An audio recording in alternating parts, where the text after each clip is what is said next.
What happens when Hollywood's biggest night show host decides to pick a fight with one of the most respected actors in the business? It only took 32 seconds for Jimmy Fallon to destroy his own reputation and turn what should have been a friendly chat into television chaos that nobody saw coming. Mark Wahlberg walks onto the Tonight Show set like he has 1,000 times before.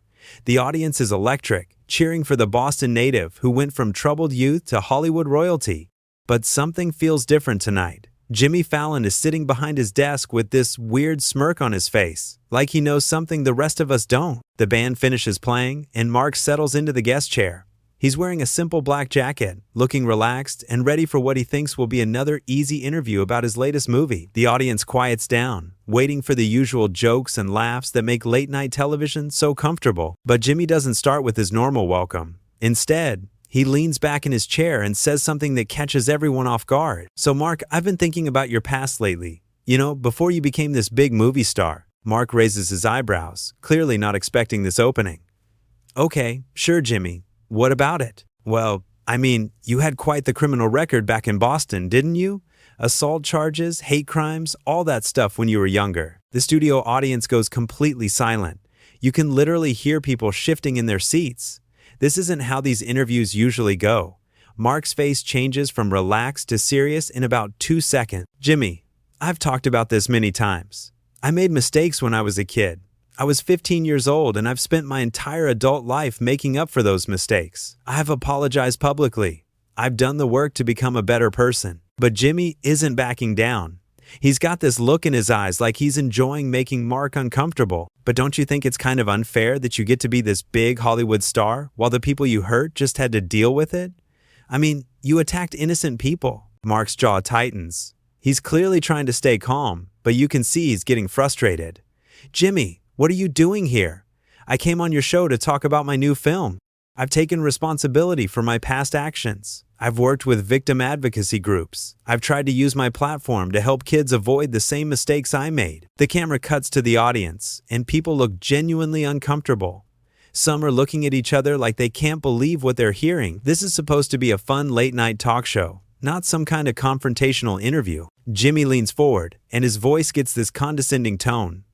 "But Mark, come on. You made millions and millions of dollars. You live in this huge mansion. You have this perfect family. Don't you think the people you hurt deserve some of that success too?" Now Mark is really getting angry. His voice stays level, but you can hear the edge in it. "Are you seriously suggesting I owe my victims money?" "Jimmy, I was a troubled 15-year-old kid from a broken home. I did terrible things, and I've spent 30 years trying to make up for it. What exactly are you trying to accomplish here? I'm just saying, maybe some of that Hollywood money should go to the people whose lives you ruined." That's when Mark stands up. He's not yelling yet, but his whole body language changes. "Whose lives I ruined? Jimmy, do you have any idea what you're talking about? Do you know anything about the work I've done with at-risk youth? The foundations I've started? The money I've already donated to help kids in similar situations?" Jimmy shrugs like he doesn't care. That's great and all, but it seems like the least you could do." The audience is dead quiet now. Even the band members are looking at each other like they want to disappear. This has gone way beyond uncomfortable and into something that feels genuinely hostile. Mark sits back down, but he's on the edge of his chair now. "Jimmy, I don't know what's gotten into you tonight, but this isn't okay. I came here as your guest to promote a movie and talk to your audience. I didn't come here to be lectured about mistakes I made as a child that I've already taken full responsibility for." "Well, maybe you should be lectured. Maybe people like you need to hear it more often." And that's when you can see Mark's patience finally snap. His face turns red, and he points his finger at Jimmy. "People like me? What the hell does that mean, Jimmy? People who grew up poor? People who made mistakes? People who actually worked to change their lives? What kind of person are you?" Jimmy realizes he's pushed too far, but instead of backing down, he doubles down. "I'm the kind of person who thinks celebrities should be held accountable." "Held accountable? I've been holding myself accountable for 3 decades. I've talked about this in interviews, in my book, in speeches. I've donated millions to charity. I've worked with kids to prevent them from making the same mistakes. What more do you want from me?" The tension in the room is so thick, you could cut it with a knife. Jimmy looks around the studio like he's trying to get support from his audience, but nobody is on his side. People are sitting there with their mouths open, shocked at what they're witnessing. The producers behind the cameras are probably having heart attacks right now. "Look, Mark, I'm just trying to have an honest conversation here. Mark laughs, but it's not a happy laugh. It's the kind of laugh that means someone is about to lose their temper completely. Honest conversation? Jimmy, you ambushed me. I came here thinking we were friends. I've been on this show multiple times. We've joked around, we've had fun, and now you're sitting here trying to destroy me on national television. I'm not trying to destroy anybody. I'm just asking tough questions. Tough questions? You're not a journalist, Jimmy. You're a late-night talk show host. Your job is to entertain people, not to attack your guests about things they did when they were kids. Jimmy's getting defensive now. You can see it in his face. He knows he screwed up, but his ego won't let him admit it. Maybe that's the problem with Hollywood. Maybe we're all too comfortable. Maybe we should ask tougher questions. Mark stands up again, and this time, he doesn't sit back down. You want to ask tough questions? Let's talk about you, Jimmy. Let's talk about how you've never had to struggle for anything in your life. Let's talk about how you got handed this job because you're safe and boring. Let's talk about how you've never had to overcome real adversity. The camera operator doesn't know where to point the camera. The audience is completely silent except for a few people who are actually getting up to leave. This is not what they paid to see. Jimmy's face turns red. That's not fair, Mark. You don't know anything about my life. I know you grew up middle class in New York. I know you went to college. I know you never had to worry about where your next meal was coming from. I know you never had to watch your father struggle with addiction while your mother worked 3 jobs to keep the lights on. Now Jimmy is getting really angry. His voice gets louder and he starts pointing back at Mark. So what? That makes me the bad guy? That makes my success worth less than yours? No, Jimmy. But it means you don't get to sit there and judge me for the mistakes I made when I was a scared, angry kid trying to survive in a neighborhood you wouldn't last 5 minutes in. The band leader is trying to signal to Jimmy to cut to commercial, but Jimmy ignores him. He's too caught up in this argument to think straight. I'm not judging you for being poor, Mark. I'm judging you for hurting innocent people. And I've judged myself for that every single day for 30 years. But the difference between you and me, Jimmy, is that I actually did something about it. I changed my life. I helped other kids. I tried to make the world a little bit better. What have you done besides tell jokes and kiss up to celebrities? Jimmy slams his hand on his desk. I don't have to sit here and take this from you. Mark starts walking toward the desk. Not in a threatening way, but like he wants to make his point clear. You started this, Jimmy. You decided to attack me in front of all these people. You decided to bring up the worst time in my life and throw it in my face like I haven't spent decades trying to make up for it. Maybe you haven't done enough. That's the moment when Mark completely loses it. His voice gets loud enough that everyone in the studio can hear every word clearly. Maybe I haven't done enough? Jimmy, I've donated more money to charity in the last 5 years than you've made in your entire career. I've personally mentored dozens of kids who are heading down the same path I was on. I've visited prisons and juvenile detention centers trying to help kids turn their lives around. I've produced movies and documentaries about redemption and second chances. What the hell have you done? Jimmy realizes he's in way over his head now. He tries to backtrack. Mark, look, maybe we got off on the wrong foot here. Wrong foot? Jimmy, you just spent 10 minutes trying to humiliate me on national television. You tried to make me look like some kind of monster who doesn't deserve the life I've built. You attacked everything I've worked for. The audience is so uncomfortable that some people are actually covering their faces. A few more people get up and leave. The ushers don't even try to stop them because they probably want to leave too. I was just trying to have a real conversation. Mark is standing right next to Jimmy's desk now, looking down at him. Real conversation? Jimmy, you don't know what real is.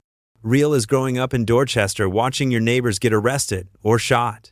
Real is making terrible choices because you don't know any better and you're angry at the whole world. Real is spending the rest of your life trying to prove you're not the same person you were when you were 15. Jimmy's voice gets quieter, like maybe he's starting to understand how badly he messed up. I didn't mean to upset you this much. You didn't mean to upset me? What did you think was going to happen when you decided to ambush me with this stuff? Did you think I was just going to sit there and take it? Did you think I was going to thank you for bringing up the worst mistakes of my life? The camera cuts to the audience and people look genuinely scared. This isn't entertainment anymore. This is watching someone's career possibly end in real time. Jimmy tries to regain control of his own show, but it's way too late for that. He looks at his producers off camera, probably hoping someone will tell him what to do, but they're all just as shocked as everyone else. Mark, please, let's just calm down and talk about your movie. Mark stares at him like he can't believe what he just heard. Talk about my movie? Jimmy, you just spent 15 minutes trying to destroy my reputation, and now you want to talk about my movie like nothing happened? I think there's been a misunderstanding. Misunderstanding? Let me make sure I understand correctly. You invited me on your show, ambushed me with attacks about my past, suggested I don't deserve my success, implied I should give my money away to people I hurt 30 years ago, and then told me I haven't done enough to make up for mistakes I made as a child. Is that the misunderstanding you're talking about? Jimmy's hands are actually shaking now. You can see it when he reaches for his water glass. I was just trying to ask important questions. Important questions? Jimmy, the only important question right now is what the hell is wrong with you? Do you have any idea what you just did? Do you understand that you just attacked someone who has spent his entire adult life trying to make up for his mistakes? The band members are looking at each other like they want to pack up and leave. The audience members who are still there look like they're watching a car crash. Nobody knows what to do. Jimmy tries one more time to save face. Mark, I respect everything you've done to change your life. I really do. Mark's laugh is cold and angry. You respect it? Jimmy, if you respected it, you wouldn't have ambushed me like this. If you respected it, you would have asked me about the charity work I do, or the kids I mentor, or the positive impact I try to make. Instead, you decided to drag me through the mud on national television. I made a mistake. You made a mistake? Jimmy, this wasn't a mistake. This was a choice. You chose to attack me. You chose to bring up the worst time in my life. You chose to ignore all the good I've tried to do. You chose to make me look like a villain in front of all these people? Jimmy's voice is barely audible now. I'm sorry. Mark shakes his head. Sorry doesn't fix this, Jimmy. Sorry doesn't undo what you just did to me in front of millions of people. Sorry doesn't take back all the horrible things you just said. The producers are frantically trying to signal for a commercial break, but Jimmy isn't paying attention to them. He's completely focused on trying to figure out how to get out of this disaster he created. Mark, please, let's start over. Start over? Jimmy, there is no starting over from this. You just showed everyone who you really are. You showed them that underneath all the fake laughs and stupid games, you're just another entitled guy who thinks he can tear people down for entertainment. Jimmy stands up from behind his desk, maybe thinking that will help him regain some authority, but it just makes him look more desperate. That's not who I am, really. Because that's exactly who you just showed everyone you are. You're the guy who attacks his guests. You're the guy who brings up their worst moments and throws them in their faces. You're the guy who tries to make people feel ashamed of their past, even when they've worked their whole lives to overcome it. The silence in the studio is deafening. Even the cameras seem to be focusing on Mark now, like everyone realizes he's the one making sense in this situation. I never meant for it to go this far. Mark's voice gets even louder. You never meant for it to go this far? Jimmy, what did you think was going to happen? Did you think I was just going to sit there and let you attack everything I've worked for?